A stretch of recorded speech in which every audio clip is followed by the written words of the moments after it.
what time were we gonna start the?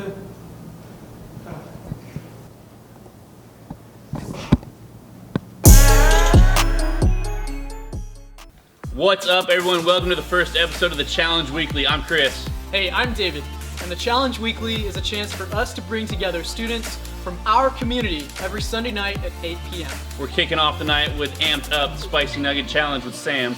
Then after that, we've got Matt and Patrick bringing you some traveling trivia. And then we'll have our first conversation on wisdom with Jonathan. Stick around. Oh, geez. Yep. That one came in hot. It did. And it's sitting hot. We're in it together. Hey, we're in it together. Yeah, that was that.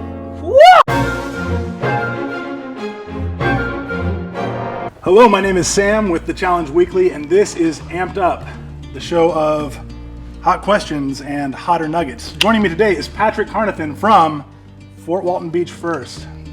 There it is. Patrick, how you doing? A little nervous. All right, hey, before we get going here, I want to ask you, how are you with spicy food? Not a huge fan of spicy food, but willing to give it a try. So we're gonna ask me the question when we're done. Sure thing. Hey, we're in this together. We're on a journey. We're going up Spice Mountain. You ready to start? Let's do it. Okay, grab that first nugget. Cheers. All right.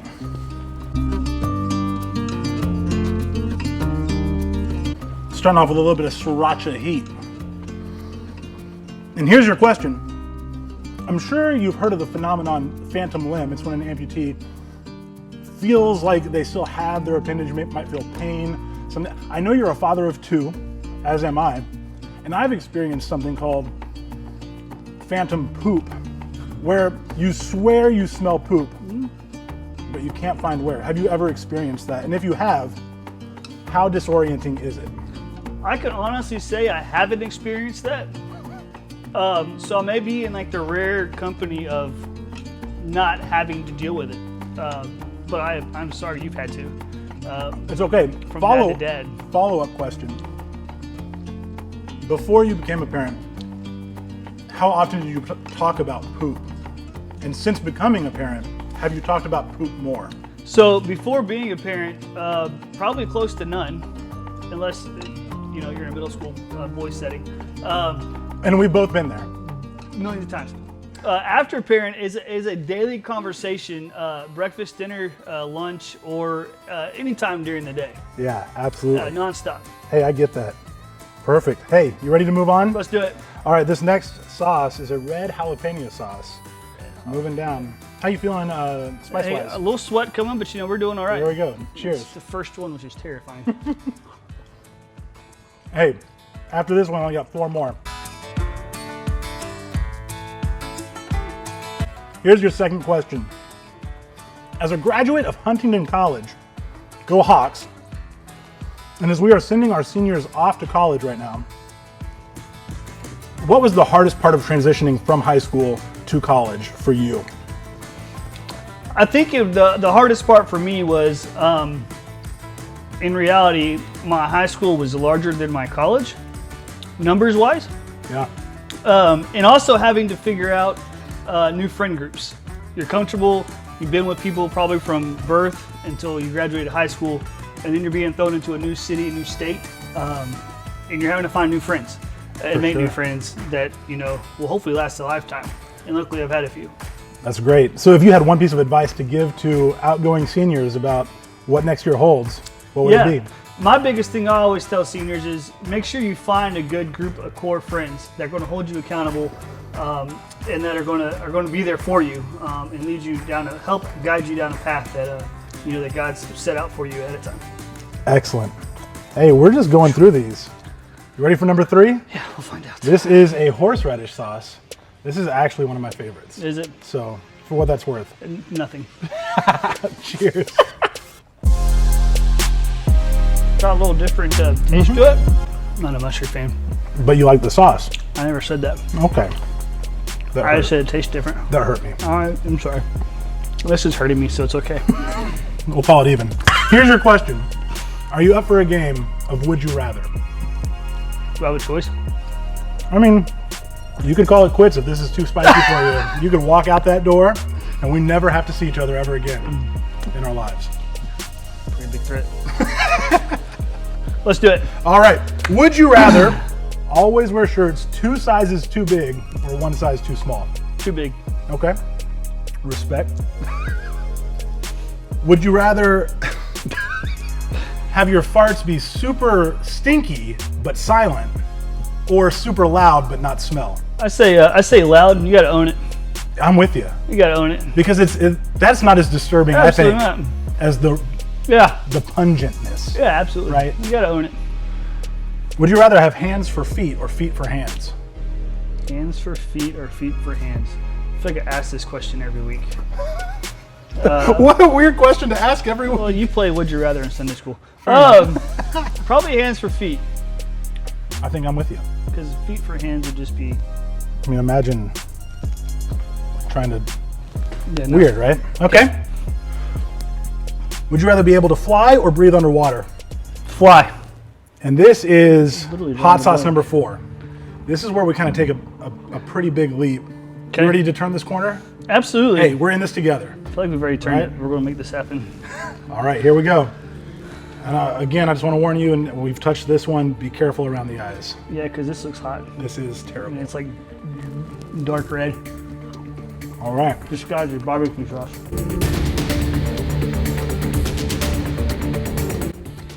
Oh, jeez. Yep. That one came in hot. You did. And it's sitting hot. We're good. We're in it together. Hey, we're in it together. Yeah, that was that. Woo! How you feeling? Talk through it. Helps to talk through it. Does it? Sometimes. That's what they say. For this question, we're doing a segment we like to call Explain That Gram, where we do a deep dive on your Instagram, Okay. and we just want a little more context about this picture. All right, so this comes from August 28th, 2013. It is the cover of a magazine with this picture.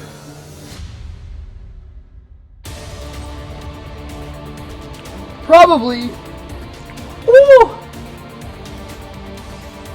So you got Willie Robertson on there, right? Yeah. From Duck Dynasty. The Art of Youth Ministry.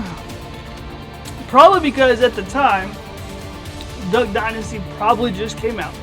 Yeah. Or was a hot topic. Speaking of hot topics, how about this hot sauce, right? Wah! That's the bomb.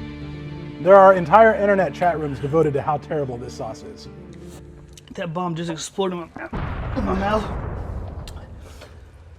Had to be the show was just like at the peak of its time, just came out. I was a huge Duck Dynasty fan. And the Oh Snap caption probably had something to do with trying to be relevant with the time. Trying to be hip with culture. Do you remember any pointers from that article? I probably never read the article. Good for you. Hey, talk with me. Hey, Yeah. we're here. We got this. Yeah. How you feeling? Whoa. I'm here. This next sauce is a goji berry hot sauce that clocks in at 300,000. That being said, I think it's a little bit of a step down from what we just ate. So, if you can handle this, you can handle anything in the Who world. said I'm handling this? You ready to keep going? We're almost to the top of Spice Mountain. You see this? It's You time see to this go. right here? You see I a do. driplet of. Hey, I'm with you. Well, Hey, check we it won't out. go there. I'm pretty All sure right. Let's do it. it almost Hey, did. you got this. Oh gosh.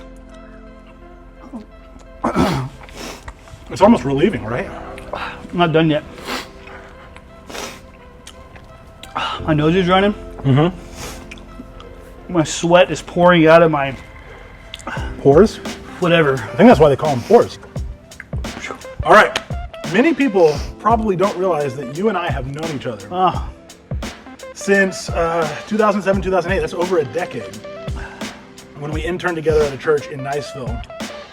We were both cutting our teeth in student ministry at the time and just kind of learning the ropes. Whether it was terrorizing our boss, Billy Russell, or any other aspect of the mindless grunt work which was thrown at us. What do you remember most about about that season in your life? Well, looking at it from a season standpoint, I was my first ministry internship, if you will. Still trying to figure things out. Yeah. I barely knew Billy. Only knew Billy from a time that he was in Montgomery and I was at school in Montgomery. But I think this is going to sound really cliche, but I believe during that time is when I really felt the call to go into full-time youth ministry. Yeah. But one of the things that I really enjoyed during that time, for those who know Billy, Billy loves to laugh. He's always smiling. And I think through that, you end up building a friendship with Billy and with you, and just an opportunity to come together and enjoy what you're doing while you're doing it. Patrick, that was beautiful. Are you That's not the hot sauce. sure? Look at our plates.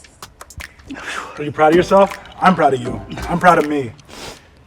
Here we are Many times. at the pinnacle of Piquant Peak, as it were. Before we eat it, it is a tradition on the show for the last nugget to get one last little dab on top. I'm not big on traditions. So if you can get one last, there we go, little dab. You don't have to, but it is the tradition. So Trust your dad. if you get a dab bigger than mine, I'll put more on there. It won't be on purpose, I can assure you. The last dab. Clocking in at 2 million Scovos. Cheers.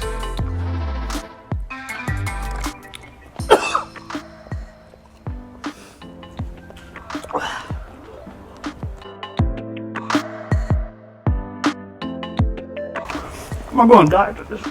We're here. We made it. You have Yeah. conquered Spice Mountain. You've scaled to the peak and greeted every obstacle with poise and courage. To that, Patrick, I say bravo. With the last dab burning through your insides and coursing through your veins, I have only one question left. If you could only preach one message for the rest of your life to your students, what would the title of that message be? I don't know from a title standpoint, because I'm not really good with titles. But I think it would be centered around relationships. Just period. Because I think as humans, we're wired for relationship, to be in relationship. And that's always usually my go-to in any type of thing, any type of setting. It's something that I'm passionate about. Fantastic. Patrick, thank you for coming on Amped Up. You did it. You did great. Give him a round of applause, everybody. Thank you. Thank you.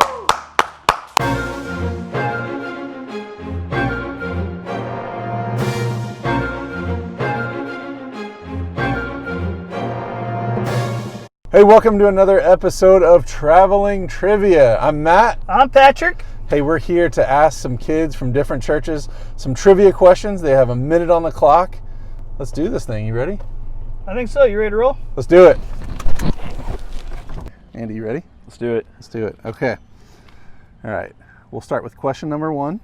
If you don't know it, pass. And if you know it, say the answer. Okay, here we go. Question number 1, and your challenge begins now. Ready? All right, Kason Jaggers of Trinity United Methodist, 60 seconds are on the clock. Are you ready? Yeah. Let's do it. All right, your challenge begins now. Who plays Michael Scott on The Office? Pass. I feel stupid right now.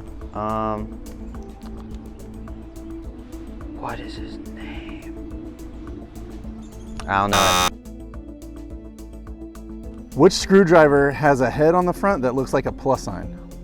Phillips head. Boom. Looks like a plus. My brain is done. I just woke On the up. tip.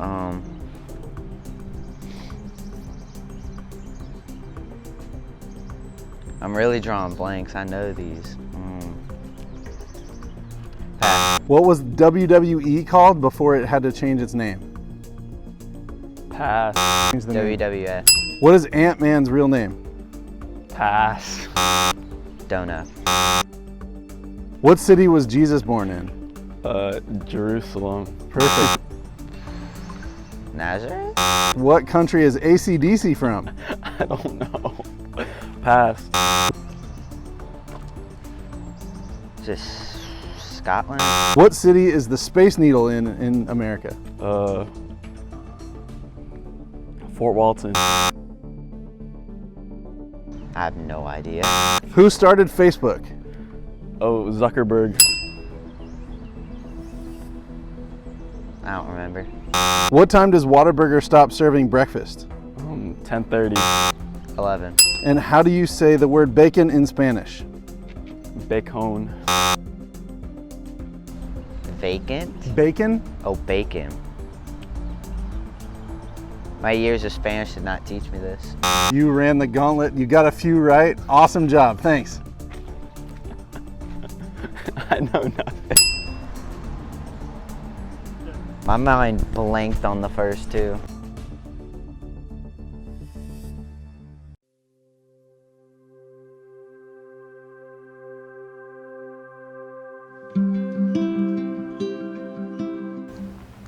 When I was in college at the University of Georgia, I was on the cycling team. I joined the cycling team in 2008, which just happened to be the same year that Lance Armstrong came out of retirement. I quickly became a fan of Lance Armstrong. I mean, if you don't know anything about Lance Armstrong, I mean, he was the greatest American cyclist of all times. From 1999 to 2005, Lance Armstrong won the Tour de France 7 times in a row. I mean, this was like a football team winning a national championship 7 years in a row. It's almost unheard of. And what you also probably know is that in 2010, Lance Armstrong was caught cheating. The whole time that Lance was winning the Tour de France from 1999 to 2005, there were all of these allegations that Lance was cheating, that he was taking drugs, that he was taking steroids to improve his performance. And the whole time, Lance was denying that that was the case. And in 2010, the World Anti-Doping Agency released a report showing all of the findings of Lance's drug usage and his ways and the ways that he was cheating to be the top of the sport and the world of cycling.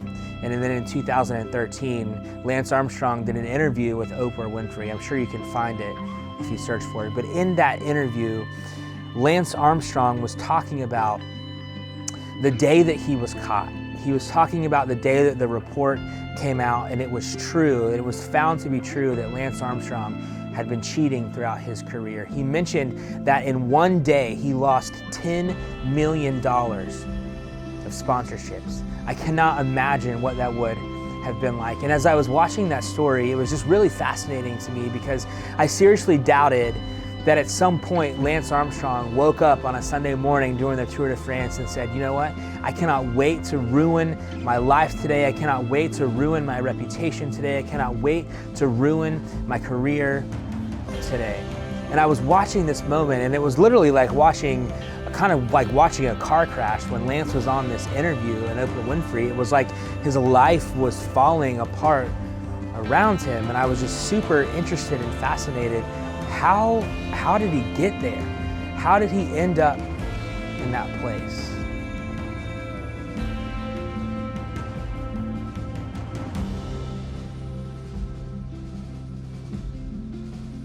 And then just a couple weeks ago, ESPN released a 30 for 30 on Lance Armstrong. And I was watching it, and he was describing his comeback from cancer in 1998. He had gone through cancer, he'd gone through chemo, he'd had the surgeries, and they kind of told Lance that he would probably never race again. There's no way that he could have the fitness to keep up. And then in 1998, Lance made a return to the sport. And I just remember watching him in this interview, and he was talking about how frustrated he was, that he seemed to be just so behind. And he kind of made this assessment that like the world of cycling had passed him by, that for whatever reason, everyone just seemed to be so much stronger and so much faster in this season. And it was in this moment that Lance kind of began to think about what it would look like for him to start taking illegal drugs to help his performance.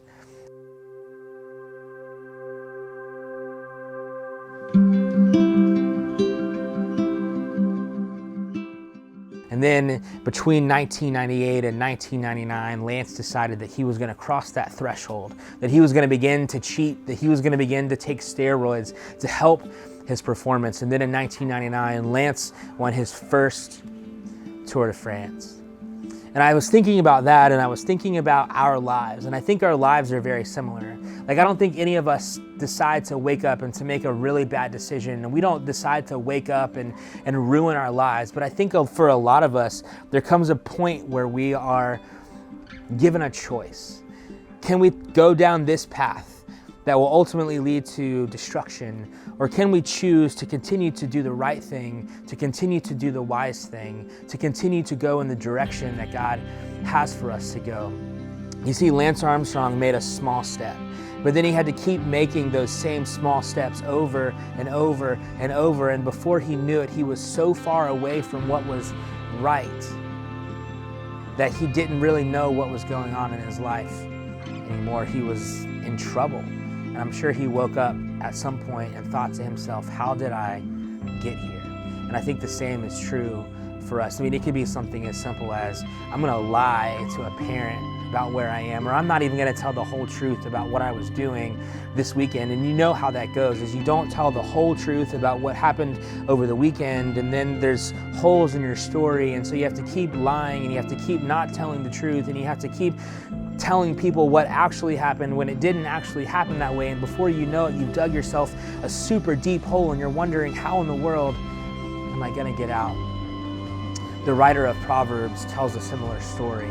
He kind of imagines this scene where there's a man standing in a window, and he's looking out his bedroom window, or a path that runs by his house. And the verses tell us that on this path was a young man, and he was heading towards the wrong part of town. And the story kind of plays out where he's watching this young person make their way through the sketchy part of town, to the part of town where prostitutes were. And he's watching this play out, and he's going, please don't go that direction. Please don't take the step. Please stay off the path in the first place, because at the other end of that path is a desired outcome that you don't want to be a part of.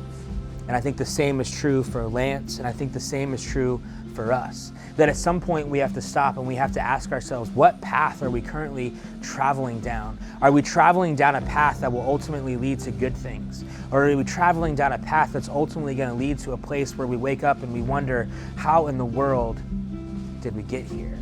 You see, I think one path is wisdom, and then one path leads to destruction. One path is following the wisdom of God, which ultimately is going to make life better for all of us. And the other path is choosing a path that walks to a place where we don't want to end up, to a place where one day we're going to realize, and we're going to wake up and we're going to go, I wish my life wasn't in the mess that it was in right now.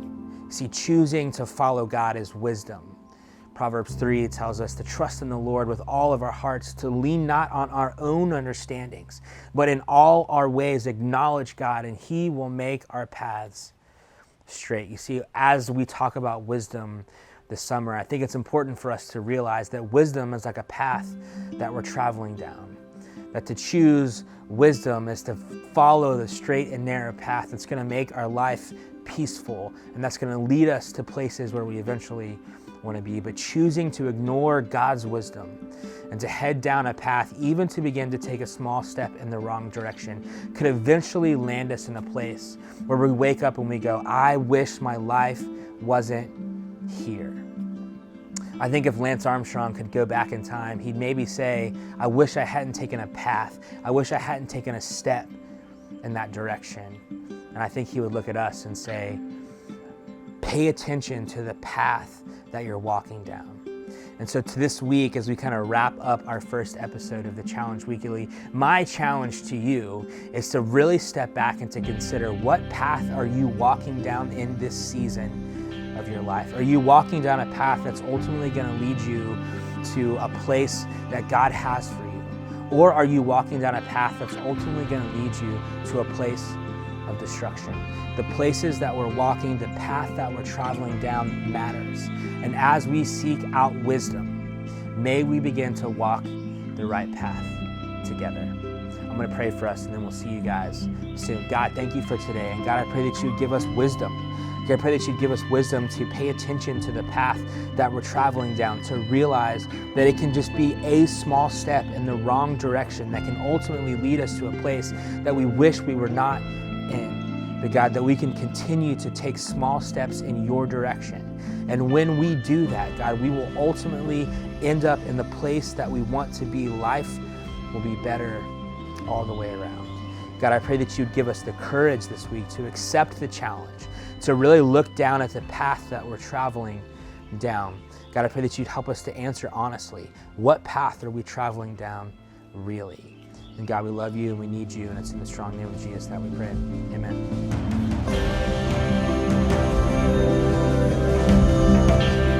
Hey guys, thanks for tuning into this episode.